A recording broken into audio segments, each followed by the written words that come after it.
शीतर आगमन सहित कुहुड़ी सृष्टि होगाक लगी था। प्रायतः शीत दिने कुहुड़ी कहीं होता है ताहा आम मन को आसी था।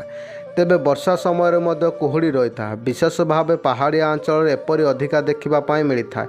से आम आज आपण को जन शीत दिने कुहुड़ी कहीं हुए और वर्षा समय कुहुड़ी कहीं देखा जाए। कुहुड़ी हेउची एक प्रकार जलीय बाष्प। वायु एक निर्दिष्ट परिमाण जलीय बाष्प किंबा जल को बाष्प भाव रखिपारे। तेबे एहीपरि भाव अधिकरू अधिक जल वायु मिसी थाए। एपरि मध्य वायु थिबा जलीय बाष्प परिमाण को आर्द्रता कहुए। जेतेबेले जलीय बाष्प वायु को सैचुरेटेड करबा आरंभ करिथाए तेबे एही जलबुंदा तैयारी होबा आरंभ करे किंबा गैस रु तरल पदार्थ परिणत होता है। तेणु यही जलबुंदा तरल पदार्थ वायु रही था एवं यही घन कुहुड़ी परि देखा जाए, जहाँ को आमे कुहुड़ी कहुए। कुहुड़ी थिबा जलकणिका जो आखपाखर अंचल देखादेवा कष्टकर होता है।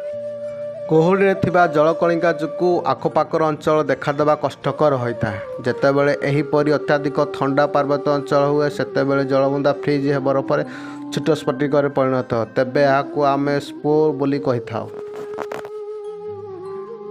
तेबे यही सब शुणा पर आपण मन निश्चित भाव प्रश्न थिबो जे कुहुड़ी कौन। तेबे कह जाए जे धुआं मध्य घन कुहुड़ी पड़ी होता है। यही दुईटी मध्य पार्थक्य होउजे एही कुहुड़ी अधिक घन होता है। यह व्यतीत शीत दिने कुहुड़ी आमको भल भाव देखा जाए न था। जेतेबेले वर्षा दिन वायु आर्द्रता वृद्धि हेतु कुहुड़ी सृष्टि हुए पहाड़िया एवं जंगल अंचल कुहुड़ी अधिका देखा मिलता है। तेज एहीपरि भाव कुहुड़ी सृष्टि होता है।